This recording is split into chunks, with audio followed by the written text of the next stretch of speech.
Thank you very much, Mr. Kijera, for granting support to your own foundation this interview.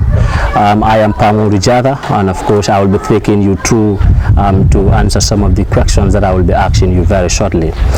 First, tell us your names, where you hail from, and how was your childhood experience? Thank you very much, Mr. Jada. It is a pleasure to have you people around.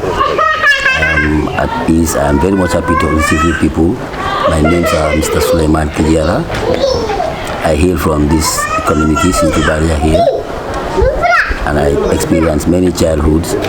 That is like, especially this rainy season, going together with friends, having shower under the rain, and doing other stuffs. Yeah, thank you very much. Could you take us through your educational background? Yes, I started my nursery school at Babjeni and Linda's Nursery School.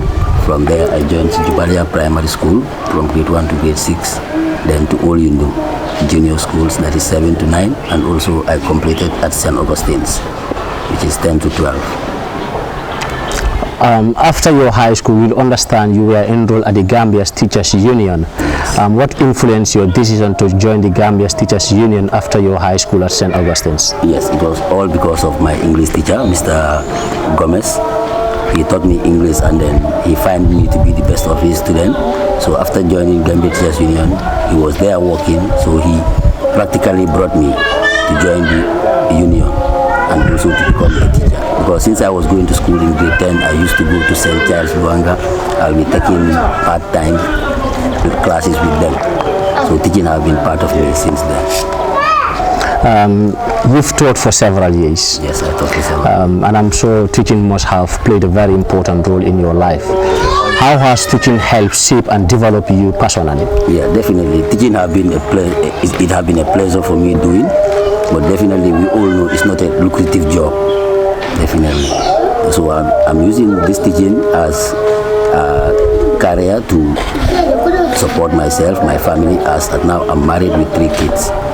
Teaching is really helping, but it is not as lucrative as other businesses. You must have been faced with a lot of challenges, of course. Yeah. Could you kindly tell us some of the obstacles you have faced since you've started teaching? Yeah, the challenges are probably the basic salary. It's not that so it's a challenge. And a noble job though, yeah, you could only do it because of love. But to say that you will have, maybe you will gain something out of it, it will be a problem. So teaching is not an area where you will be gaining, but you will be just supporting, and it's for love. Yes, teaching is a very noble and honorable profession. Most definitely. In your opinion, what do you think teachers and teaching plays in the development of education and advancement of the country, the Gambia? Most definitely. We cannot go without education. Yeah, education is like the key for success, and most definitely without education a country cannot progress. So I believe the education department should be considered because it is paramount in the development of every nation. So we also understand you are also an agriculturist. most definitely. Why do you see the need to couple agriculture with education? Yes, because that one also have been part of me since I was a child. Because my father is an agriculturist. He served Nari for over 31 years. So I used to be going with him up and down to agriculture. I'll be exploring some other things. So there and then I also liked the job. I also joined them on these field trips. And also I have a project to join in. And in that project I served them for 2 years at the provinces, that is Pachar. Then when I come back, I then join the teaching field again as my own hobby.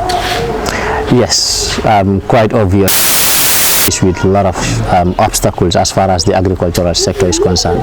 Could some of the daunting challenges you have faced since you ventured into agriculture? Thank you very much. That means I really liked it because when I went to provinces, I am somebody who is born and brought up here, right, in Combos. So going to provinces, it was a challenge because I was not acquainted to provinces and the lifestyle over there. Though it was challenging, and then even the food, I find it tough to cook. Yeah, it was so tough on me. But as time goes on, I get used to the place. Yeah. And also again, you've also got yourself into bakery production, which is very impressive. Where do you drive your inspiration or motivation to couple all these things together? Yeah, it all started last time when we used to face these bread shortages. It used to be so serious. As you can see, I am currently from school. Students will be there. Even to learn, it will be a problem. Because what will they will say that we only drink water, we buy these stuffs, chips and other things. There will be no bread in town. Because we see to it that these bread producers, if they tend to increase their prices, what they will do is they will not even bake a bread. And we know down here, without bread is a problem. We specifically depend on rice and bread. So I see to it that it's a challenge. We the Gambians should come up and then do something to support ourselves. Because if we don't do it, nobody will come outside and help us. So those are some of the challenges that put me through in doing this. Yes, having discussed or having dwelled some of those things, it is quite evident you definitely need support as far as all of these things is concerned. If you really want somebody to support you, in what capacity do you want to be supported as far as all these business aspects are concerned? Thank you. Most definitely I want to be supported financially, because it is finance that hold me stuck. Definitely. It is expensive to build a bakery. I know how much I already spent in building the bakery to this level. So, but due to financial constraints, I could not complete it on time. So I will need a financial support so that I can start it and start supporting my fellow Gambians in bread production. The viewers watching may be quite interested in some of the things you have been saying. If you want to offer any advice to the viewers out there, especially the younger generation, what advice would you want to give them, particularly towards their career goals? Yes, most definitely. The youths are our concern, most especially me. I am always with youths as I play football as a youth. Being a teacher, I am also mingling with youths as well. So the youths are our main target here. And then the Gambian people, telling you, even the youths, they really want to work. But the thing is that they don't have enough places to be working.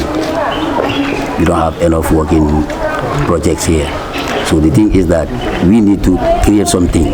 Like if I create this bakery and when the work is done, I know I'll be employing Gambian brothers. I'll be employing maybe 4 to 5 Gambian brothers. From this work, they can at least be able to put food on their table, which is a joy to me. That alone really satisfies my heart.